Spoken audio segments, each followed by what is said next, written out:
Hello, what is up guys and welcome to my channel Learn and Excel। आज के इस video में we will be continuing with our chapter that is election and representation। तो obviously इस chapter में से जो है हमने ऑलरेडी यहाँ पे 3 पार्ट जो ऑलरेडी कंप्लीट कर दिया है, that is elections and democracy, methods of election and elections in India। ये 3 पोर्शन जो है हमने यहाँ पे फुल्ली कंप्लीट कर दिया है। In the previous video itself we had discussed the last portion of elections in India, that is what why did India adopt the first past the post system। तो obviously आपके NCERT text book में जो है जो methods of election है वो जो है इलेक्शंस इन इंडिया के अंडर में ही यहाँ पे दिया गया है, लेकिन मैंने आपको एक्सप्लेनेशन के समय दोनों को जो है थोड़ा सा यहाँ पे अलग अलग करके जो है पोर्ट्रे किया है। फिर जो है मैंने आपको इलेक्शंस इन इंडिया को लास्ट में समझाया था। तो ऑब्वियसली उस चीज से जो है आप ज्यादा कंफ्यूज मत हो जाना। बुक में जो है आपको जो है methods of elections in India के अंडर में ही मिल जाएगा। यहाँ पे मैंने थोड़ा सा अलग कर दिया। तो ऑब्वियसली अगर जो है जो प्रीवियस वीडियो आया है that is why did India adopt the first past the post system, उस वीडियो को अगर आपने मिस कर दिया है आप जा सकते हैं आई बटन पे, वहाँ पे आपको लिंक मिल जाएगा of that video and also will find the link to a playlist जहाँ पे पिछले सभी वीडियोस का लिंक जो है अवेलेबल है। कोई भी वीडियो अगर आपको देखना है आप जो है जाके वहाँ से देख के आ सकते हैं। तो चलिए फिर जल्दी से जो आज कंटिन्यू कर लेते हैं हम अपने आज के इस वीडियो के साथ and we will be starting with our next portion for today that is reservation of constituency. तो स्टार्ट करते हैं वीडियो के साथ एंड यस बिफोर स्टार्टिंग जल्दी से वीडियो को एक बार लाइक कर देना और चैनल को एक बार सब्सक्राइब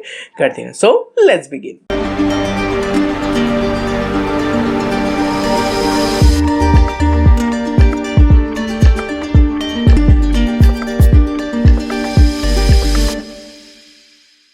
तो चलिए फिर बढ़ जाता है हम अपने स्क्रीन की तरफ। So alright, election and representation is our chapter. एक बार फिर से टॉपिक्स की तरफ जो है एक बार नजर मार लेते हैं, फिर जो हम यहाँ पे कर लेंगे।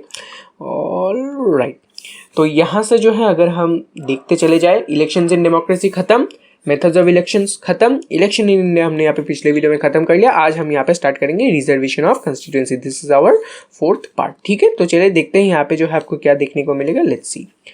ऑलराइट, सो इस पार्ट को समझाने के लिए मैंने जो है आपके एनसीईआरटी टेक्स्ट बुक का ही यहाँ पे एक्सट्रैक्ट एक ले लिया है। इसको हम यहाँ पे रीडिंग करेंगे और साथ साथ जो है यहाँ पे पढ़ते चले जाएंगे। तो ऑब्वियसली ये वाला जो पोर्शन है ये जो है थोड़ा सा थ्योरेटिकल पोर्शन है, इसलिए यहाँ पे फ्लो चार्ट जैसा कुछ यहाँ पे नहीं बनेगा। तो इसलिए मैंने जो है डायरेक्टली यहाँ पे स्क्रीनशॉट ले लिया है। इसी के साथ जो हम यहाँ पे इस चीज़ को डिस्कस करते चले जाएंगे। एंड यस ऑब्वियसली मैं आपके लिए जो है डायग्राम इन हैंड जो है साथ साथ बनाता जाऊँगा, उसी को जो है फॉलो कर लेना। ऐसे जो है इसको समझने के जैसा जो कुछ है नहीं इन प्रैक्टिकल मैनर। आप जो है इसको थ्योरेटिकली मोस्ट थिंग्स जो है यहाँ पे समझ लेंगे। तो चलिए फिर देखते हैं यहाँ पे क्या दिया गया है।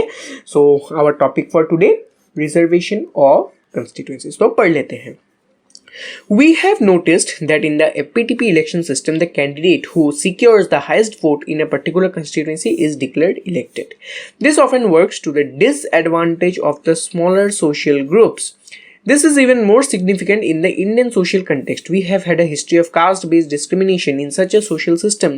The FPTP electoral system can mean that the dominant social group and caste can win everywhere and the oppressed social groups may continue to remain unrepresented. Our constitution makers were aware of this difficulty and the need to provide a way to ensure free, fair and just representation to the oppressed social groups. ठीक है, तो ये जो है first paragraph दिया गया है। इस चीज को जो है सबसे पहले थोड़ा सा यहाँ पे डिस्कस कर लेते हैं। So let's see what is given here. Alright, तो ये रहा अपना portion. So let's see.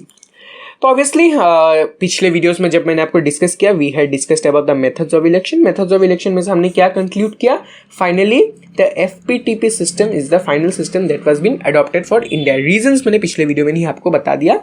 So FPTP system was the best system that is available for India. ठीक है, तो अभी जब मैंने आपको FPTP सिस्टम समझाया था मैंने आपको ऑलरेडी एक चीज बता दिया था कि FPTP सिस्टम में क्या होता है, पूरे कंट्री को जो है स्मॉल एरियाज में डिवाइड किया जाता है। स्मॉल एरियाज में डिवाइड किया जाता है, अनलाइक द PR जहां पे बहुत लार्ज एरियाज को लिया जाता है, लेकिन FPTP में स्मॉल एरियाज ही लिया जाता है और इनको क्या बताया जाता है? कंस्टिट्यूएंसीज। ठीक है, this is the thing that we had already discussed. तो obviously each and every constituency से जो है एक जो है रिप्रेजेंटेटिव यहाँ पे खड़ा होता है। ठीक है, खड़ा नहीं होता है, बहुत सारे जो है यहाँ पे कंटेस्ट करते हैं। खड़ा होने का मतलब वही है कि कंटेस्ट करते हैं।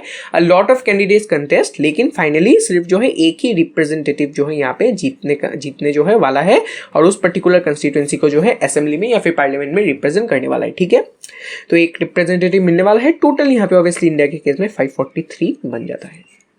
ठीक है, तो अभी जो है यहाँ पे जो है एक दिक्कत है। वो क्या दिक्कत है? दिक्कत कुछ ऐसा है कि ये जो रिप्रेजेंटेटिव है ये तो एक ही कंस्टिट्यूएंसी से जीतेगा on the basis of majority votes. Yes, majority.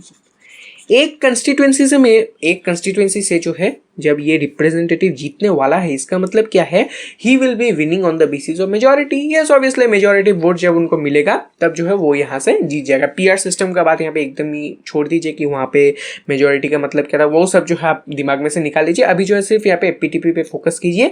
यहाँ पे क्या होता है, ऑब्वियसली परसेंटेज एंड सीट्स का बात एकदम भूल जाइए। यहाँ पे वोट्स और सीट्स का कोई रिलेशन के बात नहीं हो रहा है। डायरेक्टली आप इस चीज को सोचिए कि ऑब्वियसली कंस्टिट्यूएंसी में से जो है जब रिप्रेजेंटेटिव कब जीता है, when he gets the majority number of votes. एक कंस्टिट्यूएंसी से में से जिस रिप्रेजेंटेटिव को जो है यहाँ पे मैक्सिमम नंबर ऑफ वोट मिलेगा, जिस भी कैंडिडेट को जो है यहाँ पे मैक्सिमम नंबर ऑफ वोट मिलेगा from the constituency, he will be winning that constituency, यानी कि वो जो है उस कंस्टिट्यूएंसी में से रिप्रेजेंट करने वाला है।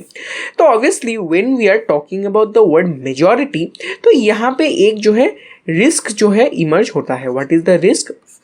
द रिस्क इज दैट अपना जो कंट्री इंडिया है, it is a very diverse country. India एक बहुत ही ज़्यादा डाइवर्स कंट्री है। डाइवर्स कंट्री का मतलब क्या है, यहाँ पे बहुत सारे सोशल ग्रुप्स एक साथ रहते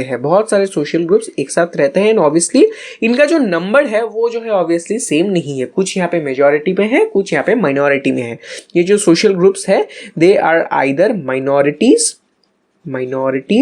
और they are often in majority, they are either in minorities और in majority। इन दोनों को जो है मिला के यहाँ पे सोशल ग्रुप्स एग्जिस्ट करते हैं। ऐसा नहीं है कि जो सोशल ग्रुप्स एग्जिस्ट करते हैं वो या फिर पूरे मेजॉरिटी में है या फिर सब जो है यहाँ पे माइनॉरिटी में है। नहीं, मिक्स्ड है कि कुछ सोशल ग्रुप्स यहाँ पे मेजॉरिटीज में है नंबर में और कुछ यहाँ पे माइनॉरिटीज में है।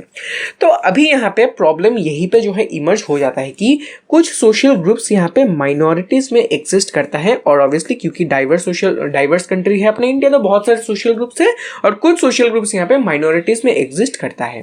तो obviously when we will be talking about this constituency, इस सीट के बारे में अगर हम बात करें तो यहाँ पे सिस्टम क्या है, जो मेजॉरिटी जिस कैंडिडेट को जो मेजॉरिटी नंबर ऑफ वोट्स मिलेगा वही जो है यहाँ से जीतने वाला है। तो अगर उस पर्टिकुलर कंस्टिट्यूएंसी में ऐसा कोई सोशल ग्रुप रहा जिनका नंबर वहाँ पे माइनॉरिटी में है, तो obviously they won't be represented there. Obviously क्योंकि उस पर्टिकुलर कंस्टिट्यूएंसी में से जो भी पर्टिकुलर सोशल ग्रुप मेजॉरिटी में है, तो वही लोग जो है वोट देंगे और उन्हीं के वोट के हिसाब से जो है कोई एक कैंडिडेट यहाँ पे सिलेक्ट होगा। Why? Because they are in majority. उनका जो मेजॉरिटी का जो है उनका एक स्ट्रेंथ है, they have a strength of numbers. लेकिन कुछ सोशल ग्रुप्स उस कंस्टिट्यूएंसी में रहते हैं लेकिन उनका नंबर बहुत ही ज्यादा कम है, that is they are the minorities in that particular constituency. तो ऑब्वियसली अगर वो लोग माइनॉरिटी है तो उनका जो यहाँ पे वोट का स्ट्रेंथ इतना नहीं, उनका नंबर का स्ट्रेंथ यहाँ पे नहीं। And when they don't have the number of strength of number here, उल्टा बोल दिया, कोई नहीं।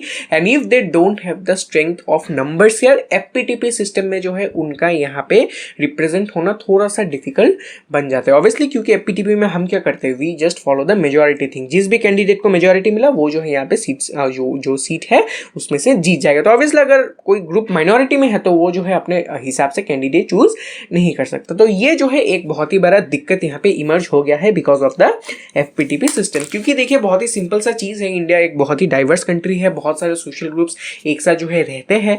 तो ऑब्वियसली एफपीटीपी सिस्टम को अगर हम फॉलो करें, छोटे छोटे कंस्टिट्यूएंसीज में डिवाइड करेंगे तो एक कंस्टिट्यूएंसी में माइनॉरिटीज ग्रुप भी होंगे, मेजॉरिटी ग्रुप्स भी होंगे, दोनों मिला के जो है एक कंस्टिट्यूएंसी में पॉपुलेशन इंक्लूड होगा।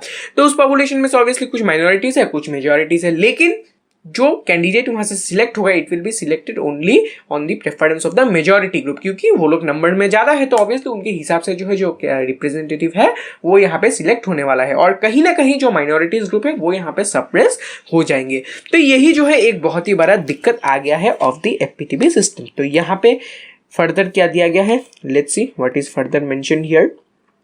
तो फर्दर यहाँ पे दिया गया है that this issue was debated even before the independence and the British government had introduced separate electorates. Yes, this system meant that for electing a representative from a particular community, only those voters would be eligible to vote who belong to that community. In the Constituent Assembly, many members expressed a fear that this will not suit our purposes. Therefore, it was decided to adopt the system of reserved constituency. In this system, all voters in a constituencies are eligible to vote, but the candidates must belong to only a particular community or social section for which the seat is reserved. All right.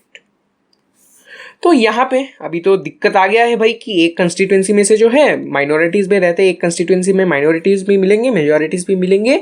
तो अभी जो है क्या होगा भाई, minorities भी है, मेजॉरिटीज़ भी है, माइनॉरिटीज़ तो भाई सप्रेस्ड हो जाएंगे, क्या करे भाई। तो ये जो इशू है ये आज का इशू नहीं है, it was been debated since the time of independence. Independence के समय से जो है ये चीज़ चला आ रहा है, इवन बिफोर इंडिपेंडेंस यानी कि प्री इंडिपेंडेंस एरा में से जो है ये चीज़ चलता आ रहा है। तो ऑब्वियसली इंडिपेंडेंस के पहले तो ब्रिटिश रूल था अपने कंट्री में, तो ऑब्वियसली ब्रिटिशर्स ने जो है यहाँ पे अपने लिए एक सोल्यूशन दिया था कि ठीक है भाई प्रॉब्लम है कि ये पीटीपी फॉलो करेंगे, लेकिन कंस्टिट्यूंसी में से जो अपना जो माइनॉरिटीज़ ग्रुप है वो यहाँ पे सप्रेस हो रहे हैं, तो भाई क्या करे भाई। तो उन्होंने अपना यहाँ पे एक सोल्यूशन दिया था। उनका सोल्यूशन क्या था कि हम जो है सेपरेट इलेक्टोरेट्स रखेंगे, सेपरेट इलेक्टोरेट्स रखेंगे, इलेक्टोरेट्स रखेंगे। सेपरेट इलेक्टोरेट्स का मतलब क्या है, जो यहाँ पे वोटर्स है they will be belonging to the one community, yes community, yes. यहाँ पे जो है सेपरेट इलेक्टोरेट्स का मतलब है, यानी कि फॉर एग्जांपल कोई एक पर्टिकुलर सोशल ग्रुप है, social group let's say it is a social group A. अगर हम सोशल ग्रुप ए को सोचे कि कोई एक पर्टिकुलर सोशल ग्रुप है, सोशल ग्रुप ए, तो अंडर द सेपरेट इलेक्टोरेट्स ये ऐसा माना गया था कुछ जो है ऐसे कंस्टिट्यूएंसी रिजर्व्ड रहेंगे जहाँ पे जो पर्टिकुलर सोशल ग्रुप के मेंबर्स है वही जो है वहाँ पे जाके वोट दे पाएंगे। अगर आप किसी और सोशल ग्रुप के मेंबर है, आप जो है वहाँ पे जाके अपना वोट कास्ट नहीं कर सकते। ये जो है सॉल्यूशन था अपने ब्रिटिशर्स का, यानी कि जो वोटर्स है they will be belonging to that one particular social group for which the constituency is reserved. अच्छे से सुनिएगा, under the system of the British, under the solution of the britishers, उन्होंने सेपरेट इलेक्टोरेट्स का solution दिया था where the voters will be those people who were belonging to that particular social group or community for which the constituency was reserved। यानी कि voters सिर्फ उन्हीं social group से जो है बिलोंग करेंगे जिसके लिए जो है वो कंस्टिट्यूएंसी रिजर्व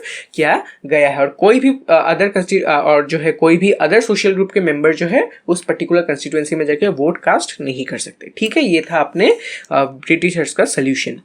लेकिन इस सोल्यूशन को जो है ऑब्वियसली रिजेक्ट किया गया था, क्योंकि ये जो है अपना जो पर्पस है वो अच्छे से ऑब्वियसली सर्व नहीं कर रहा था, because it won't suit our purposes properly.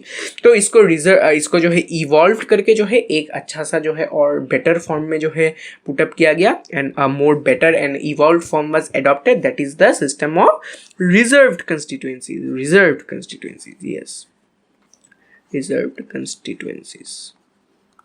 तो इस सिस्टम के अंडर में क्या होगा भाई, इस सिस्टम के अंडर में जो है voter shall belong to one community, इस चीज को रिजेक्ट किया गया था। Under this system the voter shall belong to one community, ये जो है यहाँ पे बहुत ही अच्छे से रिजेक्ट कर दिया गया था कि वोटर्स को जो है किसी भी पर्टिकुलर सोशल कम्युनिटी से बिलोंग करने का जरूरत नहीं है, लेकिन जो कैंडिडेट है उसको जो है कुछ पर्टिकुलर सोशल ग्रुप से यहाँ पे बिलोंग करना होगा। इस सिचुएशन में क्या था, वोटर्स को जो है कुछ पर्टिकुलर सोशल ग्रुप में यहाँ पे बिलोंग करना था, that the voters needed to be belonging to some particular social group, कि वोटर्स को जो है यहाँ पे बिलोंग करना था to some particular social group. लेकिन रिजर्व्ड कंस्टिट्यूएंसी के अंदर में वोटर्स को बिलोंग करना नहीं है, only the candidate who will be standing for the election in that particular constituency, उस कैंडिडेट को जो है उस पर्टिकुलर सोशल ग्रुप से बिलोंग करना होगा। तो ये जो है एक छोटा सा और इवॉल्वमेंट जो है यहाँ पे किया गया है, छोटा इवॉल्वमेंट है लेकिन बहुत ही ज़्यादा इंपॉर्टेंट है। तो after this involvement, after this evolution that has been done here, थोड़ा सा मॉडिफिकेशन किया गया है इस पर्टिकुलर सोल्यूशन को, और जो एक बहुत ही अच्छा सा यहाँ पे सोल्यूशन निकाला गया, that is the solution of reserved constituencies. जहाँ पे पहले क्या सिस्टम था, वोटर्स को सोशल ग्रुप से बिलोंग करना होता था for which the constituency was reserved, लेकिन इस सिस्टम में वोटर्स को किसी पर्टिकुलर सोशल कम्युनिटी से बिलोंग करने का जरूरत नहीं है, they can be any general people और अदर पीपल और belonging to that particular social community, does not matter, जो है वो जो है किसी भी सोशल कम्युनिटी से बिलोंग कर सकते हैं। लेकिन जो कैंडिडेट कंटेस्ट करने वाला है, that candidate need to belong to that particular social community. ठीक है, तो यही था small introduction to this particular system और रिजर्व्ड कंस्टिट्यूएंसी। आई होप आपको समझ में आया होगा। ये पूरा दिक्कत जो है स्टार्ट हुआ है बिकॉज ऑफ द एपीटीपी सिस्टम, वो जो है पर्टिकुलर कंस्टिट्यूएंसी को जो है यहाँ पे ज़्यादा यहाँ पे मायने देता है, और क्योंकि इंडिया बहुत ही ज़्यादा डाइवर्स कंट्री है और मेजोरिटी के बेसिस पे एपीटीपी सिस्टम में यहाँ पे जो है इलेक्शंस किया जाता है, तो ऑब्वियसली माइनॉरिटीज़ ग्रुप यहाँ पे कहीं ना कहीं सप्रेस हो जाते हैं। और इसी चीज़ को एड्रेस करते हुए ब्रिटिशर्स ने जो है यहाँ पे अपना एक सोल्यूशन दिया था, लेकिन उसको जो है डायरेक्टली यहाँ पे अडॉप्ट नहीं किया गया था, थोड़ा सा मॉडिफिकेशन किया गया, थोड़ा सा इवॉल्व किया गया, और फाइनली रिजर्व कंस्टिट्यूएंसी को यहाँ पे अडॉप्ट कर लिया गया। तो यही था आज के लिए। आई होप आपको वीडियो में जो पढ़ाया गया है आई होप आपको समझ में आया होगा। तो आज के लिए जो है इस वीडियो को करते हैं यहीं पे रैप अप। तो चलिए फिर मिलता हूँ मैं फिर आपसे अगले वीडियो में। और आज के इस वीडियो को please make sure to like it, share it and subscribe to the channel for more such videos. And also please make sure to comment if you have any doubt. कोई भी doubt रहा please नीचे comment कर देना, मैं जो आपको वहाँ पे रिप्लाई दे दूंगा। And also you can connect me privately through my Instagram, the handle you will find in the description itself. तो चलिए फिर मिलता हूँ मैं फिर आपसे अगले वीडियो में। Until then please stay safe and stay healthy. Thank you and good bye.